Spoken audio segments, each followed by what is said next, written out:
What music they make. Sejam bem-vindos a mais um podcast de Metal Global. Hoje a conversa é com o guitarrista Phil Sandoval dos norte-americanos Armored Saint. Antes da entrevista, não quero mais lembrar que tem a versão rádio em exclusivo na RTP Play.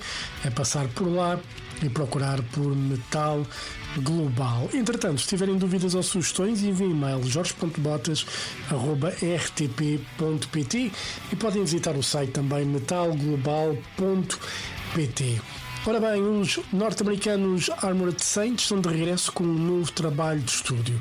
O álbum intitula-se Motion Factory Reset e foi editado através da Metal Blade Records. Este é o nono registro da carreira do grupo, conta com 11 novas canções e partilha a produção do baixista Joey Vera com a mistura de Jay Ruston, mostrando que a banda fundada nos anos 1980 está a explorar novos desafios musicais e líricos. Para contar tudo então sobre a novidade de Motion Factory Reset, a conversa é com o guitarrista dos Armored Saint, Phil Sandoval. Hey, hi, how's it going? Everything is good. Was a quick change. All is good. I have a bit of a sore throat, so I'm on my James Earl Jones era at the moment. Where do you live? I like your background. I like I live in Portugal. Oh, nice, cool. How are you guys doing? Busy days promoting Emotion Factory Reset? Yes, we're having busy days doing interviews and stuff, and that's amazing. It's going well. The reaction been good so far from what you've been talking with journalists they have been very enthusiastic about it. Yeah, very enthusiastic, and they like the album. It's a diverse album, and it's got surprises. What do you think about the album? I really enjoyed the album. There's a couple of surprises. The song that has the slide guitar, Buckeye. Yeah, that's a nice curveball that you guys throw there on the on the records. And for me, Compromise is one of the highlights of the records. I really like that song. There's there is quite some good stuff happening in that song, and overall it's it's another great record from you guys. I mean, you guys can't make a bad record, even if you wanted. You probably couldn't. Thank you. Yeah, well, we like writing songs, and they come out the way they come out and stuff. And this one's definitely the next level of Armored Saint. Definitely the next level. When did you guys start working on the songs for these records? We John and Joey first bring up ideas and stuff, and then what we do is submit ideas back. I think I submitted like 5 ideas, musical ideas, and throwing caution to the wind and ladders and slides were made it and stuff. And I also have lyric writing credits for Moonshot, Close to the Bone, Not on Your Life, and Buzzkill. And that's kind of different for me too, to have like John actually like take some of my ideas and write them in songs and stuff. So I like that part of it as well. Yeah. Normally what inspires you to write? It could be anything. I could be watching something. As far as musically, I try to learn a lot of things, and I learn new things on the guitar all the time. And if I find something that I like, and I try to change it, and as far as lyrics and song titles, I'll be watching TV or somebody says something interesting, and then I'll write it down, and then and see how that idea can transform into something creative and imaginative. There's no AI where there's no AI. We don't use AI to write stuff. I mean.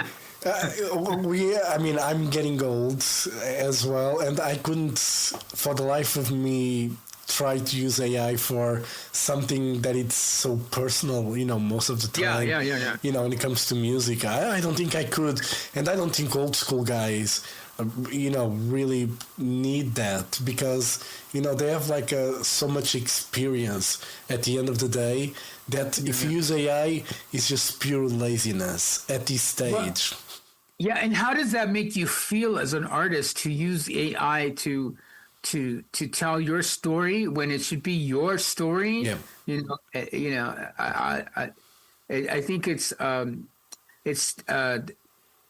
of like cheating a little bit. Yeah. You know, and we wouldn't feel good about it. You know what I mean? Even maybe it came out good, but deep down inside, how do you feel when nobody's looking? Yeah. You know, about yourself. Yeah.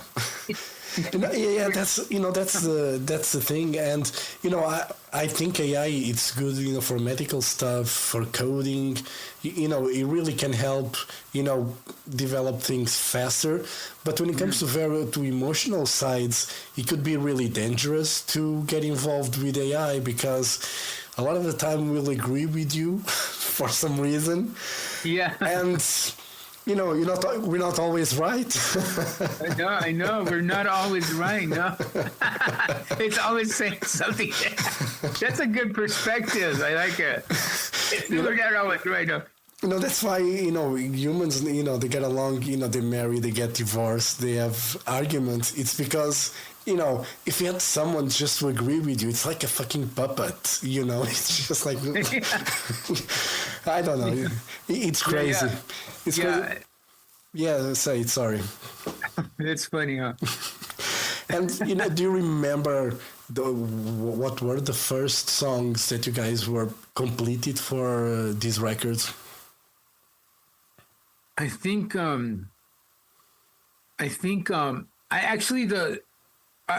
don't know, but one of the songs that I worked on the bus while we were touring with Queensryche was Throwing Caution to the Wind. I came up with that on the bus, and then I had Jeff come in the back of the bus and help me like write it. So that's kind of how I started with it. But John and Joey already had like maybe 3 or 4 songs already. Yeah. So it usually starts with John and Joey, you know, and then we submit ideas. And I think I submitted like 6 ideas, and I think 2 of them made it, you know. Yeah. And then of course the song titles, and I send them song titles and lyric ideas, and that's how that happened, you know. Yeah. And, you know, I mentioned Compromise being one of the highlights of the album for me. For you, you don't need to pick one of your songs, but for you, what is the song or the songs that you feel, you know, the best about it when you hear the album now? I can't really pick just yet because I'm still kind of processing it. You know, I can't really pick, but I could tell you on one of the songs that I liked the solo I played on was I like the solo I did on Not on Your Life. Yeah. You know, I think that's one of my better solos on the album and stuff. But it's a solo, it's not a song. That's how guitar players are. Yeah. You know what I mean? I like the solo, but you know, that's not a song, it's just a solo. Well, it's still part of the music anyway. Yeah, so, normally, you know, what's your approach to guitar solo? You know, let's talk about that. Do you normally need to map out what you're going to, you know, are you going to play it, or have you ever done like a first take solo that, you know, I cannot do much better than this? For me personally, I have to map it out. I have to, you know, I'm not Eddie Van Halen. You know, I'm not Eddie Van Halen. I don't have that genius, but I feel like I need to like know what's going on with the rhythm, what's going on with this. Do I follow the drums? Do I follow the lyric? At this point, you know, it has to have melody now, and presence, and that's also have to kind of be fierce. You know what I mean? because it's got to have that strength of entertainment and melody and feel something. It makes you feel something. So I think all those elements create a good solo and stuff. And I don't think I've done a solo where it's been one take. That's just in fairy tales. Sometimes can happen, but probably it hasn't happened to me.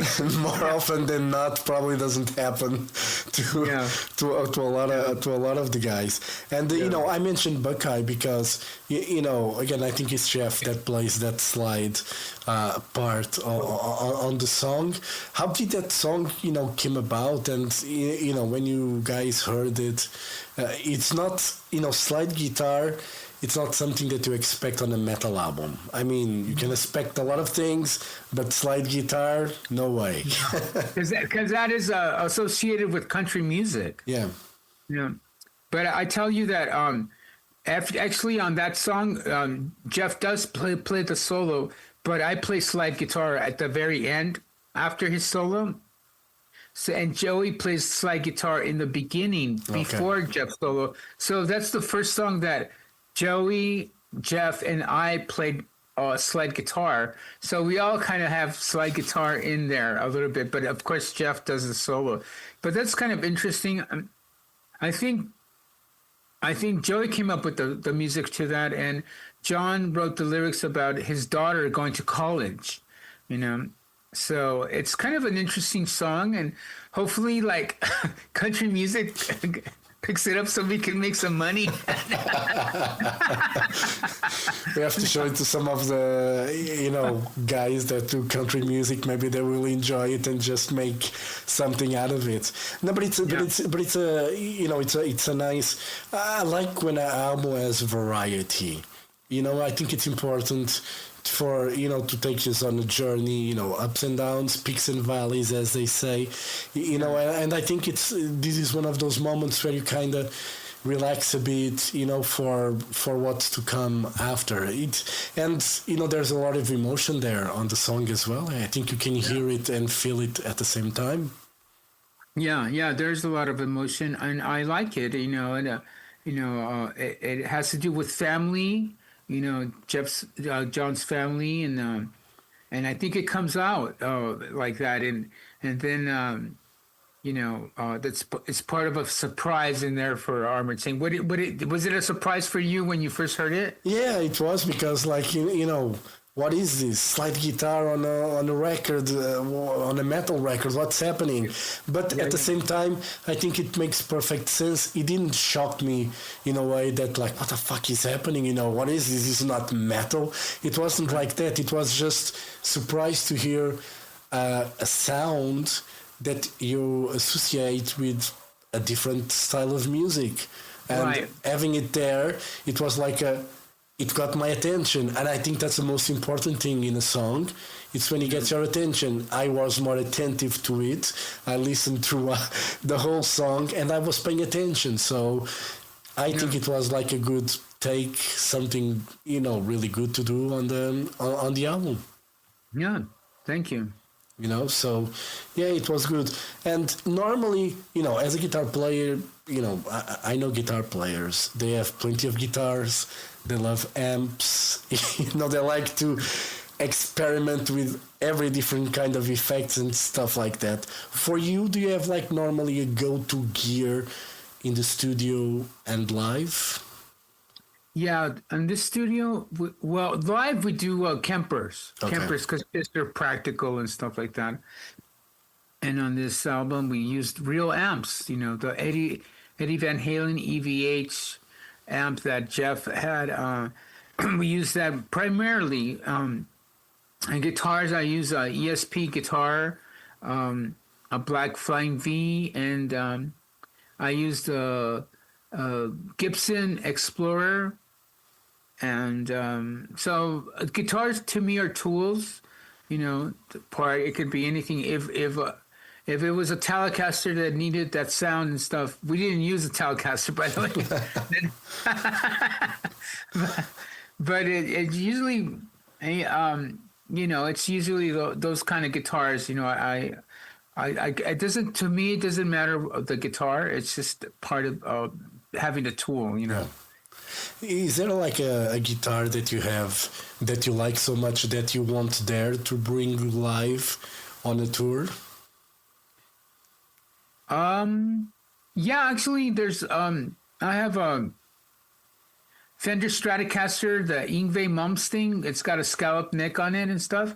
I wouldn't bring it on tour because it's just not Armored Saint, but it's good for other things, and I like playing that, and it helps me play the other guitars better because it's a scallop neck. It's a little harder, and you have to have a different touch for it, But I love my Gibson Explorer 1958 reissue, my ESP Black Stealth, and I like Flying V's, Stratocasters, Les Pauls.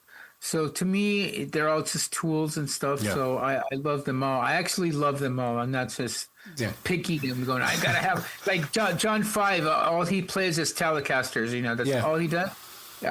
You never see him with anything else, But I'm not like that. I play anything. Yeah. And, speaking of scallop necks and that Fender that Yngwie normally plays with, what is the difference, because I never played a Fender with a scallop neck or a Fender.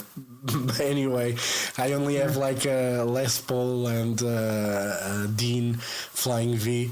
But, with the scallop neck, what is the difference when you're playing, the approach? I mean, to touch, is it like a different kind of a feeling? Can you go all the way down to the fretboard? How does that work normally? You would hurt yourself if you went down to the fretboard with the string, because the string has so much tension in the fret. You would hurt yourself.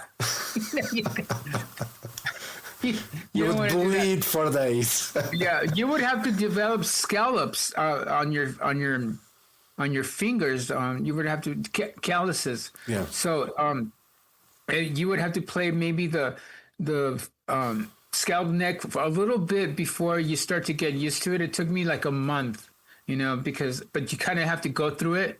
It's not for everyone.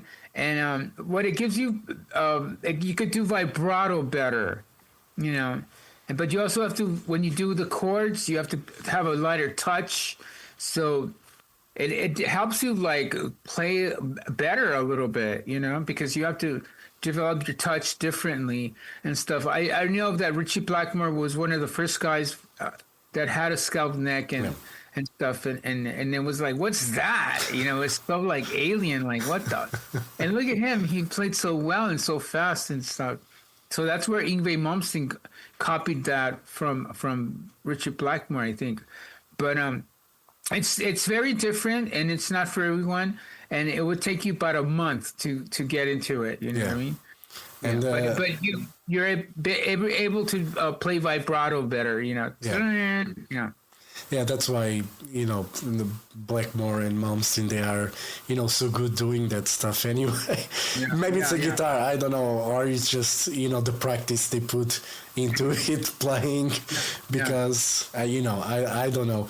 And, for what did make you want to be a guitar player in the first place? Jimmy Page from Led Zeppelin and Ace Frehley from Kiss, I remember it just impacted me, and also watching, John in junior high school being in a band, and I was sitting down and go, man, I want to be part of this. So I took guitar a little bit more serious, and then in high school we went and got a band called Royal Decree, and that's how it started, what I mean? But it was Jimmy Page and Ace Frehley that influenced me the most in the beginning. Yeah, do you remember the first song that you were able to play from start to finish?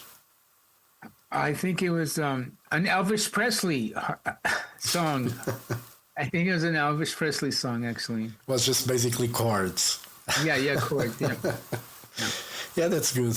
And, you guys have been doing this for over 40 years. What still drives you, to make a record, go on the road?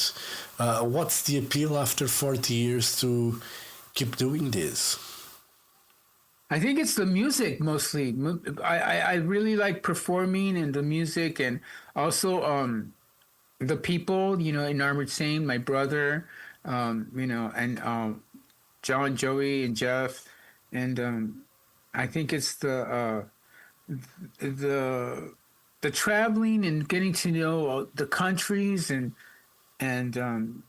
I kind of love all that style and stuff, and I wish we made more money out of it, because the music doesn't pay the bills. There's nothing wrong in wanting to get more money from something we love to do. But I think it's the music. The music's the most important thing. I've like to be creative, and I learn new things all the time. I just started like trying to learn piano and see how I could learn get my hands working on the piano and then on the guitar and stuff, and I like playing bass once in a while, and I like playing drums. So I love all instruments and stuff, and it's the music that still propels us, that keeps it together. Yeah. Have you guys, you guys have been on for so many years, and I remember, when I started getting into metal, like one of the first bands that my friends would talk to me about was Armored Saint and March of the Saint. We're talking about the early 80s, and for me, I always saw Armored Saint as like a big band. For me, it always felt like when people talked about Armored Saint was a big band. Why did you think it didn't get as big as other bands from that time? What do you think went wrong, if anything went wrong, for the band not to be as big as some other bands? I don't know. I think we made a lot of mistakes. We were young. We didn't know, how to negotiate or do anything with the record label. Like, for instance, our first album cost cost like maybe 5 times more than the first Van Halen album.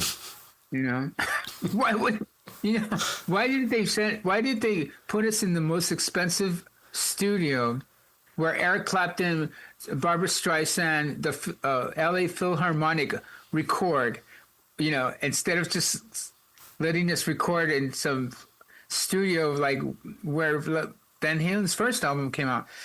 Like, our first album cost like so much more than theirs, and that was one of the biggest mistakes, I think,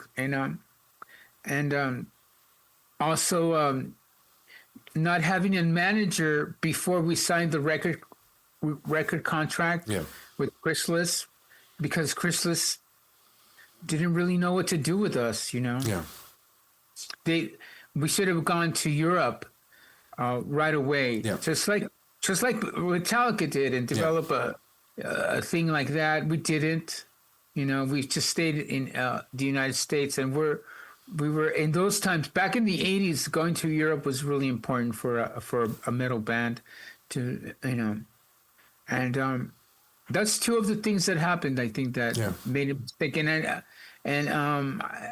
it's like some bands make it really, really big. I mean, look at Slayer. You know what I mean? Yeah. They could buy 10 houses with us, as many T-shirts that everybody's got. Everybody's got a Slayer shirt. I know. Everybody's got a Slayer shirt.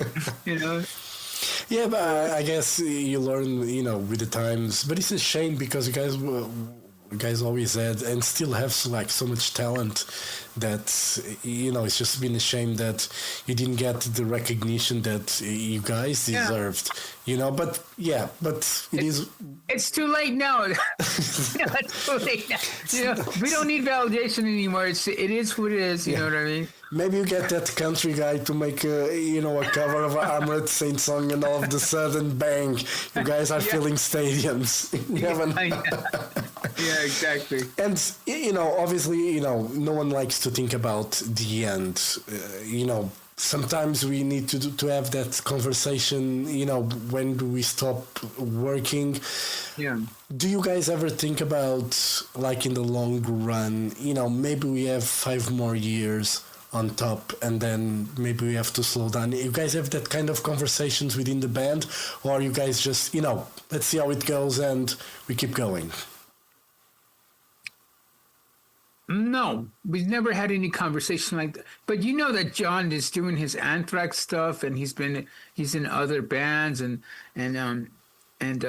Joey's can be a bass player in many bands, and Jeff is always playing and stuff. So when it all ends, we're all gonna do our own things, stuff. But as far as having a conversation about that, we've never done that. But there's little hints there and there. Me and my brother will always play together with some form of something, and him and I are kind of developing a different band, and it's going to be unrecognizable to what Armored Saint is, just for future. You know what I'm saying? Yeah. Because all of this is going to end at one time. Yeah. It's like the Greek have a saying called memento mori. It's like, remember that you're gonna die. Yeah. So live your life fully.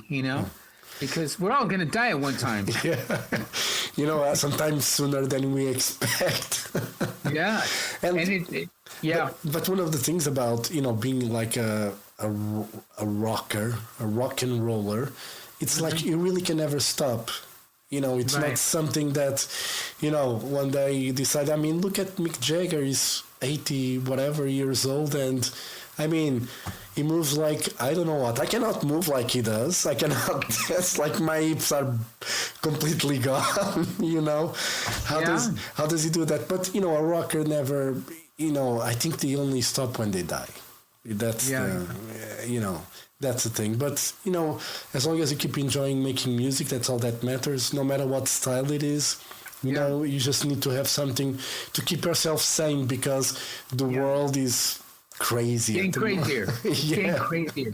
A lot of digital noise. Yeah. You know what I mean? That's where you got to find peace within yourself. Yeah.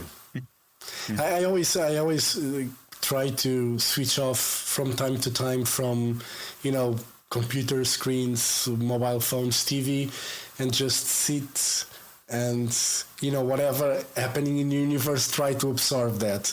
But with silence, no noise. Right. Silence is patience. Yeah. And peace. Yeah. Sometimes. And with the album coming out, just to wrap it up, what are the touring plans for you guys? Let's talk about Europe. Is there anything in the can for Armored Saint? Yeah, we're Friday the 22nd, the day our album comes out, we're playing Rock Hard Festival in Germany. Okay. Then we go June 6th we play a show, Milwaukee Fest. And then we play July 30th, I think in Denmark. Okay. And then August 1st, we play Sweden. August 5th through the 8th, we play the Brutal Assault. Yeah, Germany. Yeah, in Germany. And then... actually, Bruce, Czech Republic, and then we play Belgium, Netherlands, Germany, Poland, and UK and UK ends around August the 29th. Okay. And then we have something coming up, and possibly we're working something in the fall with a good band, and I can't tell you that right now, but it's gonna happen, I think. It's going to be good. Yeah. Don't tell me, I'll wait for it. All right. Right, Phil, thank you very much for your time. All the best for Armored Saint Emotion Factory Reset. Another great record from you guys. You guys keep doing it very well. Hopefully you guys will come to Portugal, so fingers crossed for something to happen. So, all the best, and hope to see you guys soon. All right? Thank you so much. Thank you. Bye-bye. Bye.